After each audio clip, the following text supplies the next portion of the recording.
Standing in my childhood kitchen at 3 a.m., still in my work clothes from the restaurant, I never expected my mother's words to cut so deep. Get out, Serafina. Take your accusations and your attitude, and do not ever come back to this house. Her voice was ice cold as she pointed toward the door, my stepfather Marcus smirking behind her. I had just confronted them about the missing inheritance money from my late father, $25,000 that was supposed to help me through nursing school. But by sunrise, everything would change when I discovered the truth that would destroy their perfect little world forever. Before we dive into this wild family drama that completely turned my life upside down, I would love to know where you are watching from. Are you dealing with family drama of your own? Hit that like button if you have ever felt betrayed by the people who were supposed to protect you, and do not forget to subscribe because this story has more twists than a roller coaster. Trust me, you will want to see how karma finally caught up with them. That night changed everything. Walking to my beat-up Honda in the driveway, my hands were shaking with anger and disbelief. 24 years old, working double shifts at Romano's Italian restaurant to save for nursing school, and my own mother had just chosen her husband of 3 years over her daughter. The money my father left me was gone, and according to Mom, it never existed in the first place. My father, David Matthews, died in a construction accident when I was 19. He was not wealthy, but he had saved diligently for years, knowing education was important. His life insurance and savings were supposed to go into a trust for my college expenses, something Mom had managed as the executor. For 5 years, she claimed the money was tied up in legal processes or invested for better returns. Every time I asked about it, she deflected with promises of soon and just be patient. But tonight was different. Tonight, I had arrived unannounced, exhausted from a 14-hour shift, desperate to discuss my nursing school application deadlines. I needed that money by January to secure my spot at the accelerated program. When I mentioned it again, Marcus had laughed, actually laughed, and said something that made my blood freeze. Tell her the truth, Linda. There is no magical college fund. There never was. The look that passed between them was one I had seen before, but never understood. Guilt, panic, the scrambling of people caught in a lie. What does he mean, Mom? I had asked, my voice barely above a whisper. That was when she exploded, screaming about how ungrateful I was, how I expected everything handed to me, how I needed to grow up and stop living in fantasies. Marcus stood behind her arms, crossed, nodding along like he had any right to judge me. This man who had moved into our house 6 months after my father's funeral, who drove a brand new truck while claiming to be between jobs, who somehow always had money for golf trips and expensive dinners. You want to know the truth? Mom had shouted, her face red with fury. Your father was irresponsible with money. There was no savings, no trust fund. I have been protecting you from the reality that he left us with nothing. But even as she said it, I could see the lie in her eyes. My father had shown me his savings account statements. He had talked to me about planning for my future. He was the most responsible person I knew, working overtime, skipping vacations, driving the same car for 12 years. Everything he did was for my future. Standing in that driveway at 3 a.m, I made a decision that would change everything. Instead of driving to my tiny apartment, I went to the 24-hour diner downtown and started making phone calls. My father's best friend, Robert Kim, had always told me to call if I ever needed anything. At 3:30 a.m., I woke him up. Serafina, honey, what is wrong? Robert's concerned voice was exactly what I needed to hear. Through tears, I explained everything. The missing money, Mom's denials, Marcus's cruel laughter being thrown out of my childhood home. Robert listened quietly, and when I finished, he was silent for a long moment. Meet me at my office at 8 this morning, he finally said. Bring any paperwork you have from your father's estate. We are going to get to the bottom of this. Robert Kim was not just my father's friend. He was also a forensic accountant who specialized in estate fraud. If anyone could uncover the truth, it was him. The next 6 hours were the longest of my life. I sat in that diner drinking coffee and going through every conversation I could remember about my father's money. The inconsistencies in Mom's stories began to make sense. The way she changed the subject whenever I asked specific questions. How she always claimed to be protecting me from financial stress while somehow affording a kitchen renovation last year. And Marcus. God, how had I been so blind? The man who claimed to be struggling financially, but somehow contributed to expensive household upgrades, who talked about his investments while having no visible job. Who had encouraged Mom to stop babying me every time I brought up my father's savings. By 8 a.m., I was sitting in Robert's office with a folder full of documents I had grabbed from my room before the confrontation. Bank statements my father had shown me, insurance policy information, even old emails where he had mentioned his savings goals for my education. Robert's face grew darker as he reviewed each document. Finally, he looked up at me with a mixture of anger and sympathy that confirmed my worst fears. Serafina, your father left you approximately $27,000 between his savings account and life insurance policy. This documentation is clear and detailed. If your mother is claiming this money does not exist, then we have a serious problem. The room spun slightly. $27,000. Even more than I had thought. Money that could pay for my entire nursing program and leave me with a safety net to focus on studies instead of working multiple jobs. What do we do now? I asked, my voice steady despite the rage building inside me. Robert leaned back in his chair, already reaching for his phone. Now we start making some very important phone calls. And Serafina, by the time we are finished, your mother is going to realize that throwing you out was the biggest mistake she could have made. Within 2 hours, Robert had transformed from my father's gentle friend into a forensic accountant on a mission. His office became our war room documents spread across every surface as he began the systematic destruction of my mother's lies. Your mother had legal obligation as executor to preserve these funds for their designated purpose, Robert explained, pulling up computer records. If she diverted them for personal use, that is embezzlement, and given the amounts involved, it is a felony. The first breakthrough came when Robert accessed the probate court records. My father's will was crystal clear. All liquid assets were to be held in trust for my education with my mother as trustee, until I turned 25 or graduated college, whichever came first. The will specified that the money could only be used for educational expenses or released to me directly. Look at this, Robert said, pointing to a document on his screen. Your mother filed the appropriate paperwork acknowledging receipt of $27,432. She signed legal documents confirming she understood her fiduciary responsibility. My hands clenched into fists. She had known exactly what she was doing. The second discovery was even worse. Robert had connections at the local banks and was able to track the movement of funds from my father's estate account.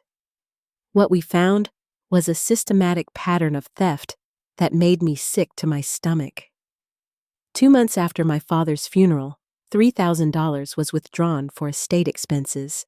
6 months later, another $5,000 for legal fees. Over the next 4 years, withdrawal after withdrawal, always with vague justifications until the account was completely drained.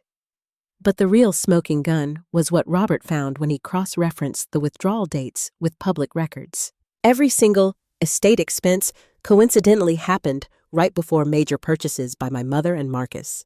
The kitchen renovation that cost $8,000, funded by a withdrawal 3 days earlier, labeled as probate court fees. Marcus's new truck down payment came from my father's money, disguised as tax obligations.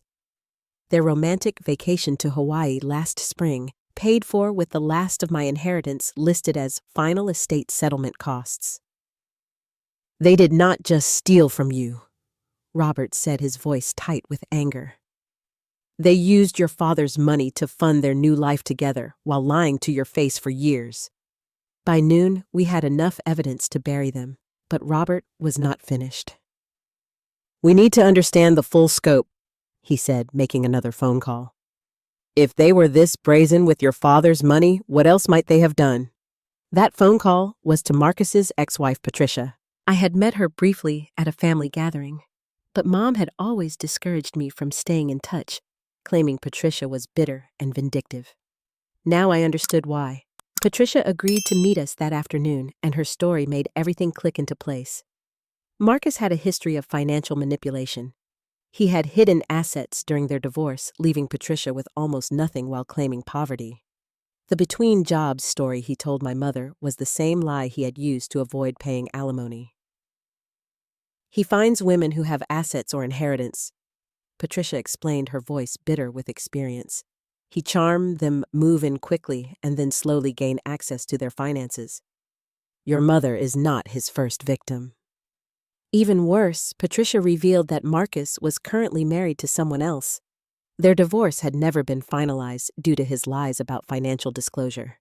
His marriage to my mother was not even legal. As the pieces fell into place, Robert began making the calls that would bring everything crashing down.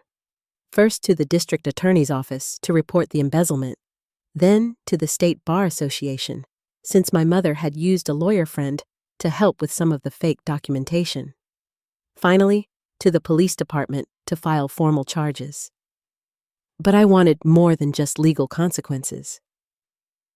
I wanted them to experience the same shock and betrayal they had put me through. I wanted my mother to understand exactly what she had chosen when she picked Marcus over her daughter. There is something else we can do, Robert said, a grim smile crossing his face. Something that will make this very public, very quickly. He explained that estate fraud cases often involved other victims, people who had trusted the same lawyer or financial advisor. If we could prove a pattern of behavior, it would become a much bigger story. Local news stations loved financial fraud stories, especially ones involving families and betrayal. We make this so public that everyone in their social circle knows exactly what they did, Robert continued. Your mother cares about her reputation in this community. Marcus thrives on people thinking he is successful. We destroy that image completely. By 5 p.m., we had contacted 3 local news stations, the district attorney's office, and filed formal complaints with every relevant agency. The reporter from Channel 7 was particularly interested. She specialized in consumer protection stories and had been looking for a good estate fraud case. This hits every emotional button, she explained during our phone call. Deceased father, grieving daughter trying to honor his wishes, trusted mother stealing the money to fund her new lifestyle. Our viewers will be furious. The interview was scheduled for the next morning. By evening, News Tomorrow, my mother's face would be on television as the woman who stole her daughter's inheritance to go on vacation with her boyfriend. But the best part was still coming. Robert had saved the most devastating discovery for last. Serafina, I need to show you something, he said, pulling up one final document. Your father was smarter than any of us realized. He had a backup plan. The document was a secondary life insurance policy I had never known about. A smaller policy, but one that named me as the direct beneficiary, not my mother. The insurance company had been trying to contact me for 5 years, but their letters had been going to our old address. My mother had been intercepting them. The policy was worth $15,000 plus 5 years of accumulated interest. She does not know about this money, Robert said. It was your father's way of making sure you always had something she could not touch. We can claim it immediately. As I sat in Robert's office holding proof of my father's love and foresight, I felt something shift inside me. This was not just about getting my money back anymore. This was about justice for my father, who had worked so hard to secure my future. This was about making sure no one else would fall for Marcus's lies. This was about showing my mother that actions have consequences. My phone buzzed with a text message. It was from Mom. Serafina, please come home. We can discuss this calmly. I showed the message to Robert, who laughed darkly. "Too little, too late," he said. "By tomorrow morning, calm discussion will be the least of her worries." I typed back a simple response. "You made your choice last night. Now live with the consequences." Then I turned off my phone. Tomorrow, the real reckoning would begin. The next morning brought validation in ways I had never imagined. Robert's office became a hub of activity as our investigation attracted unexpected allies who would help ensure that justice was not just served, but delivered with the full weight of community outrage. The first ally came from an unexpected source. At 7 a.m., Robert received a call from Elizabeth Hartwell, a probate attorney I had never heard of. She had seen our preliminary filing with the district attorney's office and recognized my mother's name. "I need to meet with you immediately," Elizabeth said during the call I overheard. "Linda Matthews is involved in at least 3 other estate cases I have been tracking. This is bigger than you think."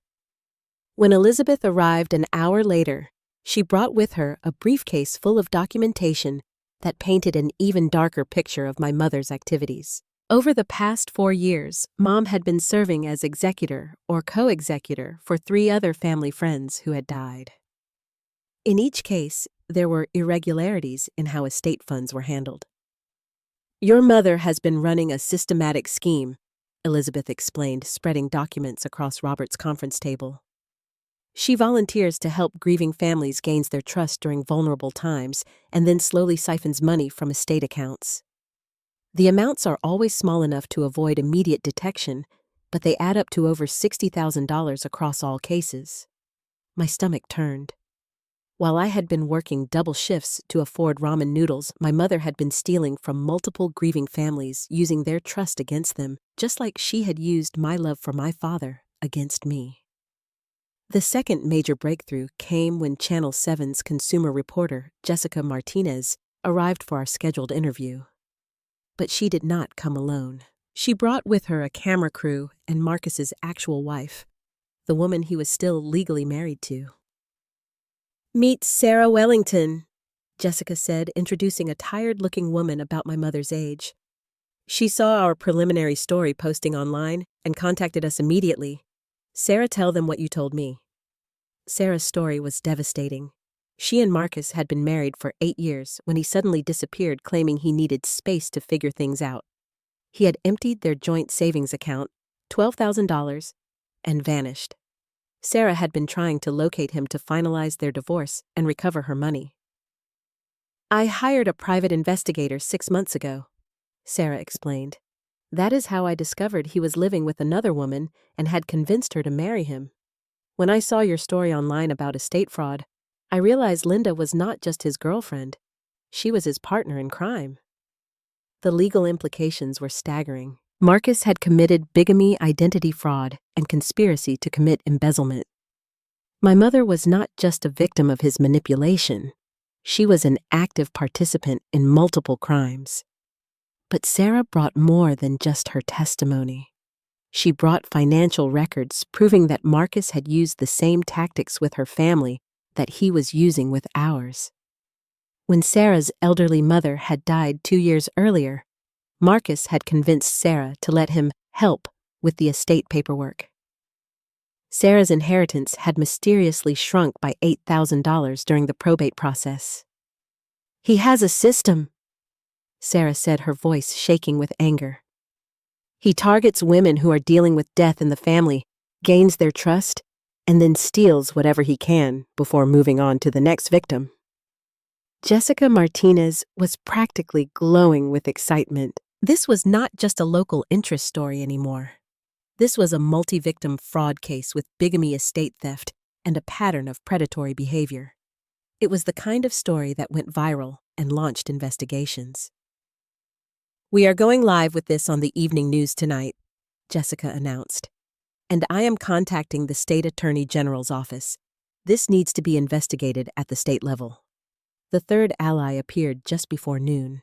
Patricia Marcus's ex-wife returned with her own backup, a forensic accountant who had been helping her track Marcus's hidden assets for years. Tom Bradley was a former FBI investigator who specialized in financial crimes, and he was personally invested in seeing Marcus brought to justice. Marcus Richardson is not even his real name, Tom revealed, dropping a bombshell that left everyone speechless. His birth name is Martin Richter. He has been using false identities for financial fraud for over a decade. There are active warrants for him in 2 other states. The room erupted in shocked murmurs. My mother had not just married a con man. She had married a career criminal with multiple identities and outstanding warrants. Tom spread out a timeline that showed Marcus/Martin's pattern of behavior across multiple states. Colorado, where he had defrauded a widow of her life insurance money. Nevada, where he had embezzled funds from an estate where he served as a witness. California, where he had convinced an elderly woman to change her will in his favor before disappearing. Your mother is the longest relationship he has maintained, Tom explained. Usually he moves on after 18 months, but Linda had access to ongoing estate cases through her community connections. She was more valuable to him as a long-term partner in crime. The weight of this revelation hit me like a physical blow. My mother had not just betrayed me. She had become a career criminal. The woman who had raised me, who had taught me right from wrong, had spent the last 4 years systematically stealing from grieving families. Robert was already on the phone with the FBI field office. With evidence of crimes across multiple states and the use of false identities, this had become a federal case. Within hours, federal agents would be involved in an investigation that would destroy everything my mother and Marcus had built with their stolen money. But I wanted more than just their arrest. I wanted them to feel the same helplessness and betrayal they had inflicted on their victims. I wanted my mother to understand that her actions had consequences that reached far beyond our family. There is one more thing we can do, Elizabeth suggested, a steely look in her eyes. We can file for immediate asset seizure. Every purchase they made with stolen money can be reclaimed. The house renovations, the truck, the jewelry, the vacation expenses, all of it can be recovered and distributed back to the victims. The legal papers were filed by 3 p.m. By 5 p.m., federal marshals would be placing liens on every asset my mother and Marcus had acquired during their crime spree. The house I had grown up in, which they had used my father's money to renovate, would be frozen pending investigation. As the day progressed, our small investigation had grown into a federal case with multiple victims, multiple states, and media attention that would make this story national news. What had started as a daughter trying to recover her inheritance had become a takedown of a multi-state criminal operation. My phone had been buzzing all day with calls from my mother, but I had not answered. Finally, at 6 p.m., I listened to her voicemails. The progression from anger to panic to desperation was almost pathetic. Message 1:08 a.m. Serafina, you are making a huge mistake.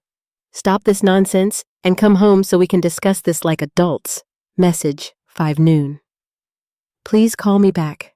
I do not know what you think you are accomplishing, but you are going to regret this. Message 12:04 p.m. The police were just here asking questions. I do not understand what is happening. Please, I am your mother. We can work this out. The final message, recorded just minutes before, was barely coherent.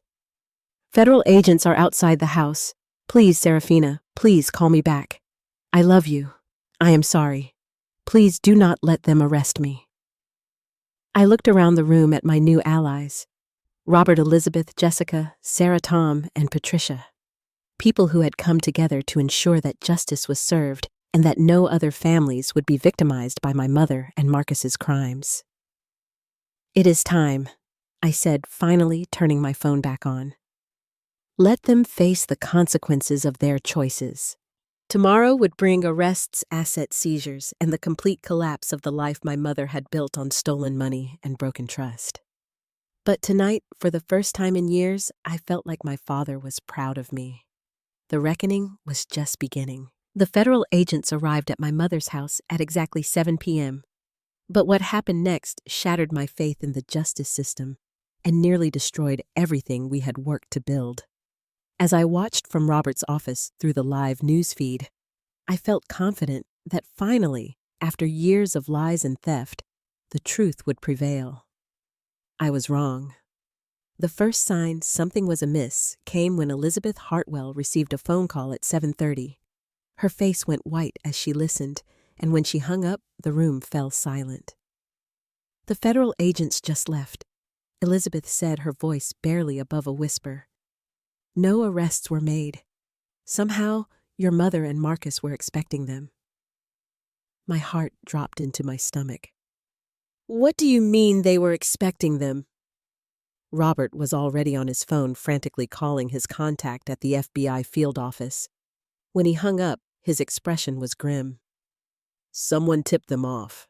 They had a lawyer present, all their financial documents conveniently organized, and they claimed full cooperation while denying any wrongdoing." But the real blow came an hour later when Jessica Martinez called with devastating news. The evening news segment that was supposed to expose my mother and Marcus had been pulled at the last minute.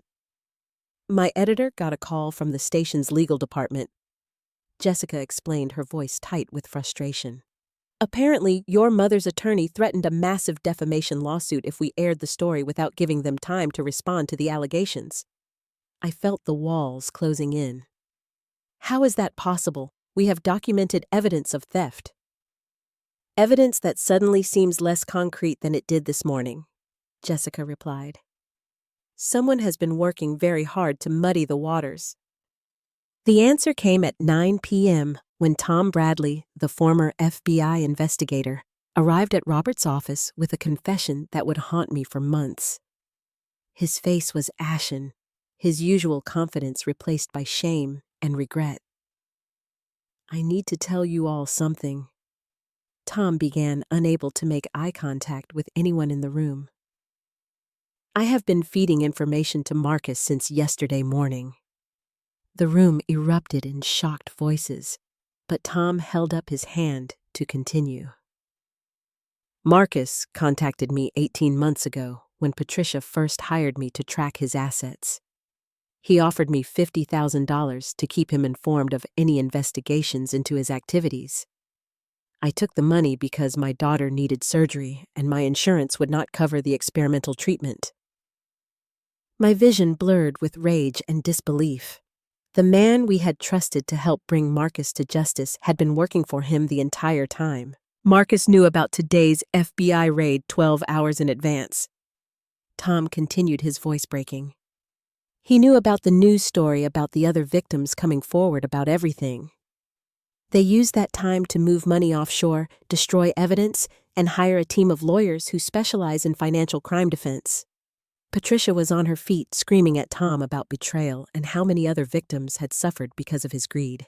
Sarah was crying, realizing that her hopes of recovering her stolen money had just evaporated.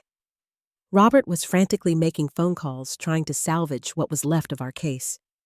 But the worst revelation was yet to come. "There is more," Tom said, his voice barely audible. "Marcus has been recording phone calls. He has recordings of conversations between Robert, Elizabeth, and the district attorney's office. His lawyers are claiming prosecutorial misconduct and illegal coordination between private parties and law enforcement." Elizabeth went pale.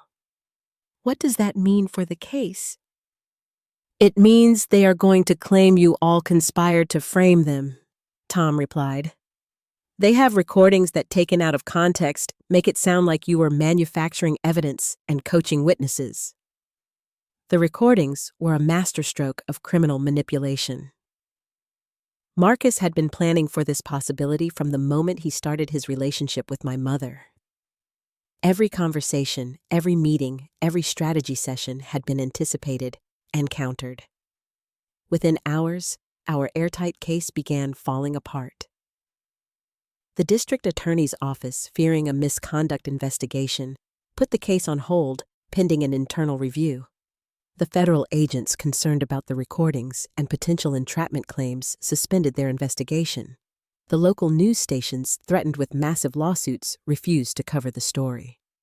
By midnight, Marcus and my mother had turned the tables completely. Instead of being arrested for theft and fraud, They were now positioned as victims of harassment and conspiracy.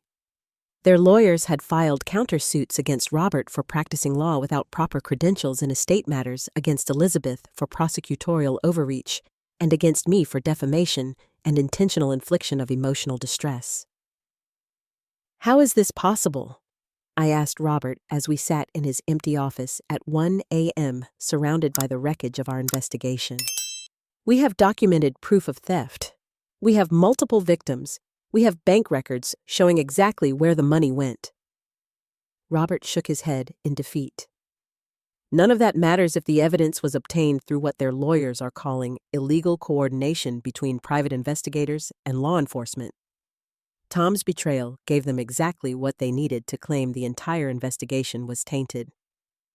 The crushing reality hit me as I drove home to my tiny apartment that night. Not only had we failed to bring my mother and Marcus to justice, but we had actually made their position stronger.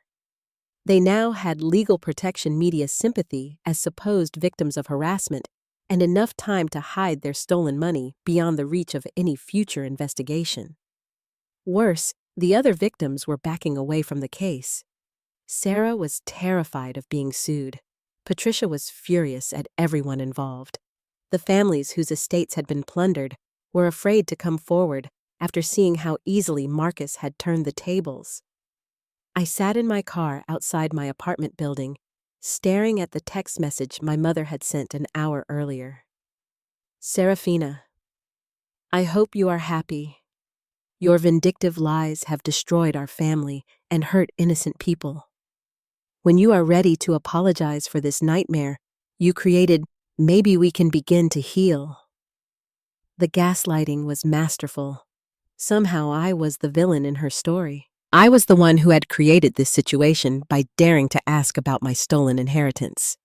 I was the one who needed to apologize for trying to hold her accountable for her crimes. As I finally walked into my apartment, exhausted and defeated, I realized that Marcus had won this round completely. He had not just escaped justice. He had positioned himself as the victim while keeping all the money he had stolen. My mother was still defending him, still choosing him over her daughter, still living in the house they had renovated with my father's money. For the first time since this nightmare began, I wondered if fighting back had been a terrible mistake. Maybe I should have just accepted the loss and moved on with my life. Maybe some battles were not worth fighting. But as I fell asleep that night, I could not shake the feeling that this was not over.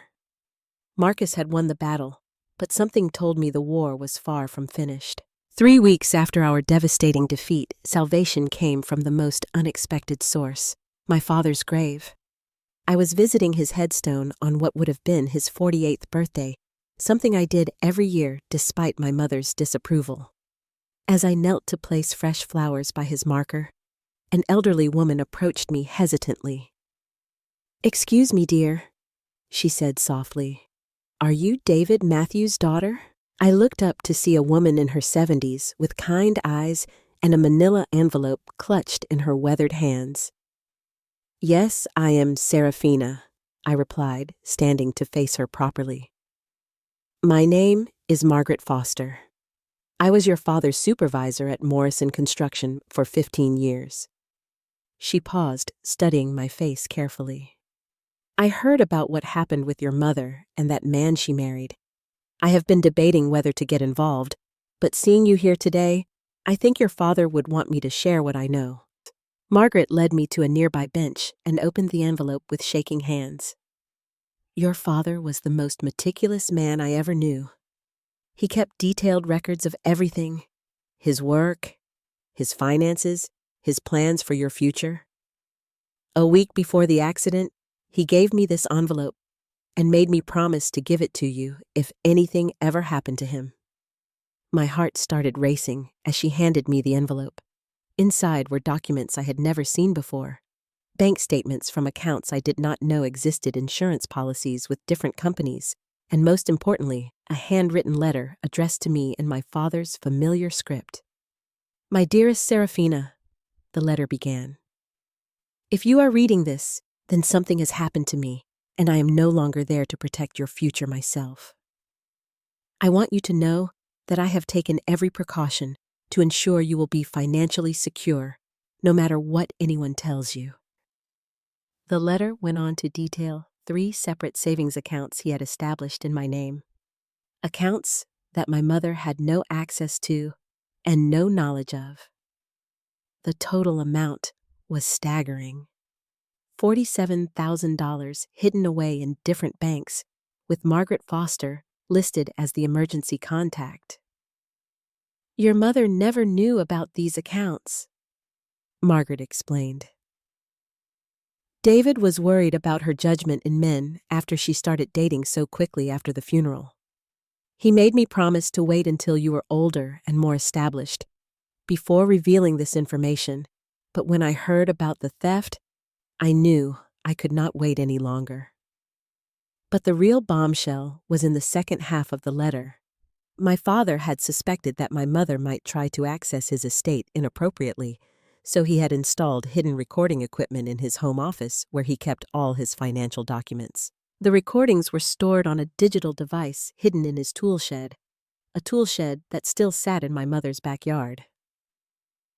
"He was an audio technician in the Army before construction," Margaret said. "He knew how to set up surveillance equipment that would be virtually undetectable. If your mother and her boyfriend discussed their plans in that house, there is a good chance it was recorded." My hands were shaking as I read the final paragraph of my father's letter. "If someone has stolen from you and claimed I left nothing behind, know that they are lying.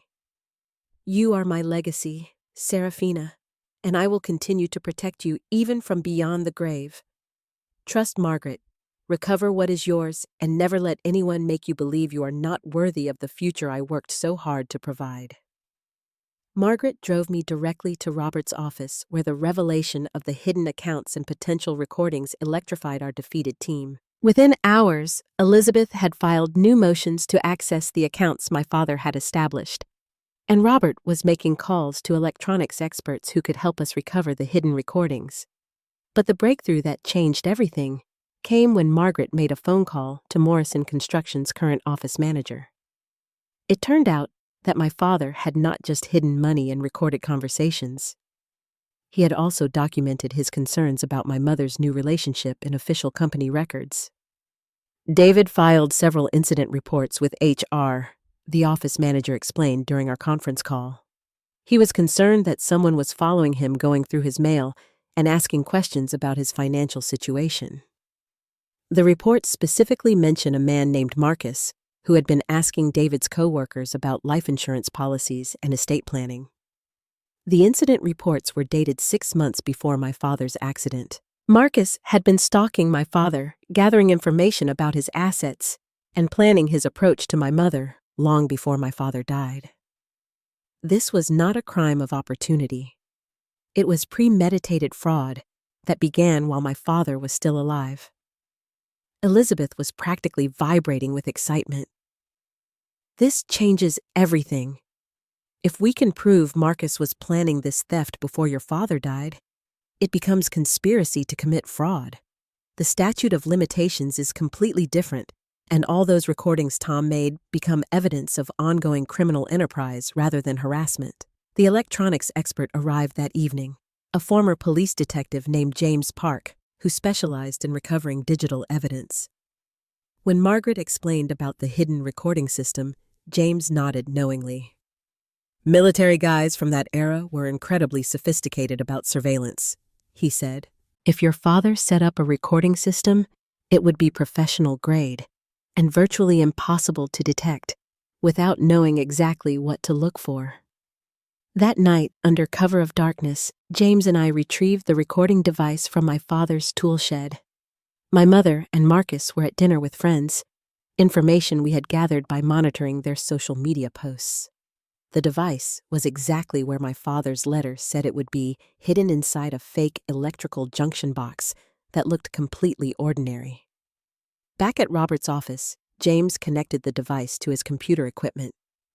What we found was beyond our wildest expectations. 4 years of conversations recorded automatically whenever voices were detected in my father's old office. The system had continued recording long after his death because my mother had converted the office into her craft room, never realizing that every conversation she had in that space was being preserved. The recordings were devastating. Hours of conversations between my mother and Marcus planning which estate accounts to target, discussing how to create fake documentation, laughing about my pathetic attempts to claim my inheritance. But the most damning recording was from just 2 days after my father's funeral. "The stupid girl actually believes there is a college fund," Marcus's voice said clearly through the speakers. "Linda, this is going to be easier than I thought. We can milk this for years while she works those dead-end jobs." My mother's laughter in response was like a knife through my heart. "David always said she was too trusting. I guess he was right about something." There were recordings of them practicing their lies, planning their cover stories, and worst of all, celebrating each successful theft from my father's accounts. They had turned my grief and trust into a game, entertaining themselves with my suffering, while they spent my father's money on their luxurious lifestyle. But James found something even more valuable: recordings of Marcus on the phone with other victims using the exact same techniques he had used on my mother. The recordings proved a pattern of fraud across multiple states, giving federal investigators everything they needed to override the local complications caused by Tom's betrayal. By morning, we had compiled over 30 hours of recorded evidence documentation of the hidden accounts my father had established, and proof that Marcus had been planning his crimes before my father died. Elizabeth was already on the phone with federal prosecutors who were eager to take over the case now that we had evidence that crossed state lines and involved multiple victims. "This time will be different," Elizabeth promised as we prepared for what we hoped would be the final confrontation. "They will not see this coming. They cannot claim harassment, and there is no way for them to explain away their own voices confessing to multiple felonies." As I sat in Robert's office listening to my own father's voice on one of the recordings, a message he had left for my mother about his hopes for my education, I felt his presence more strongly than I had since his funeral. He had known this day would come. He had prepared for it. And now, finally, justice would be served. The war was about to end, and this time, we were going to win. The final confrontation came at dawn on a Tuesday morning, exactly 4 months after my mother had thrown me out of the house. This time, there were no leaked information, no corrupt investigators, no legal technicalities to hide behind. Federal agents surrounded the house while local police blocked every exit. The recordings my father had left behind gave investigators everything they needed for airtight warrants that could not be challenged. I watched from Robert's car as agents led my mother and Marcus away in handcuffs. The look of shock and betrayal on my mother's face was almost satisfying until I remembered that she had put that same expression on my face 4 months earlier, when she chose her criminal boyfriend over her daughter. The charges were extensive. Marcus faced federal counts of wire fraud, mail fraud, identity theft, bigamy, and conspiracy across 4 states. The total amount of money he had stolen from various victims exceeded $200,000. My mother was charged with embezzlement conspiracy to commit fraud and serving as an accessory to Marcus's multi-state crime spree. But the most satisfying moment came when federal agents began seizing assets. Everything my mother and Marcus had purchased with stolen money was confiscated. The renovated kitchen, Marcus's truck, my mother's new jewelry, even the furniture they had bought for their master bedroom. The house itself was placed under federal lien, pending the outcome of the criminal trials. Within hours, the story broke nationally. Jessica Martinez's original investigation had been enhanced with the federal arrests, the recovered recordings, and interviews with victims from multiple states. The story of a daughter whose dead father had helped her expose her mother's crimes became a viral sensation that reached millions of people. The recordings were played on national television, carefully edited excerpts that captured my mother and Marcus laughing about their victims and planning their thefts. Public reaction was swift and brutal. Social media exploded with outrage at a mother who would steal her dead husband's money and mock her own daughter's grief. But more importantly, the publicity brought forward additional victims we had never known about. A widow in Arizona whose estate Marcus had plundered, an elderly man in Oregon whose trust fund had been systematically drained, a single mother in Colorado whose inheritance had vanished after she hired my mother's recommended estate consultant. Each new victim strengthened the federal case and ensured that Marcus would spend decades in prison. My mother, facing overwhelming evidence and public hatred, eventually accepted a plea agreement that included full restitution to all victims and a 10-year prison sentence. The financial recovery exceeded our wildest expectations. Between my father's hidden accounts, the seizure of assets purchased with stolen money, and the recovery of funds Marcus had tried to hide offshore, I ultimately received over $60,000. More than twice what my father had originally saved for my education. But the real victory was not financial. The real victory was watching the complete destruction of the life my mother and Marcus had built on lies and theft. Their social circle abandoned them. Their crimes became local legend. Marcus's other victims finally had justice. And my mother learned that betraying family has consequences that last forever. 6 months after their arrests, I was accepted into the accelerated nursing program I had dreamed of attending. My father's money, finally recovered, covered not just tuition, but living expenses that allowed me to focus entirely on my studies. I graduated with honors 18 months later, carrying my father's memory with me as I began my career helping others. The people who had helped me get justice became my chosen family. Robert became like a second father, always there for advice and support. Elizabeth became my legal mentor, teaching me about standing up for what is right, even when the odds seem impossible. Margaret Foster became my honorary grandmother, sharing stories about my father that helped me understand the man who had loved me enough to protect my future from beyond the grave.